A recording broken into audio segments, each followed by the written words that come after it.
চৌ পাতি আছে জুই জ্বলাই আছে আৰু বহাসকলে বহি আছে আকৌ এইফালে ঘূৰিলে মানে কুকুৰ এটা আছে ৰখি আছে আলু কাটি আছে সেইফালে চাউল চফা কৰি থকা হৈছে এতিয়া গাইছ এইখন কিহৰ ভোজ বুলি ভাবিছে এইখন হ'ল হুঁচৰি গোৱা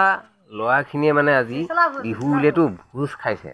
ইয়াৰ লগত আহিছে মানে আৰু সৰু সৰু ল'ৰাবিলাক আহিছে এইবিলাক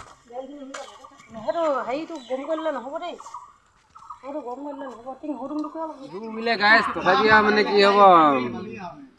ইমান দিনে এতিয়া বুঢ়াই হৈ গ'লো ঢোলটো ভালকৈ বজাবই নাজানো ল'ৰাখনৰ লগত এতিয়া শিকিব লৈছিলোঁ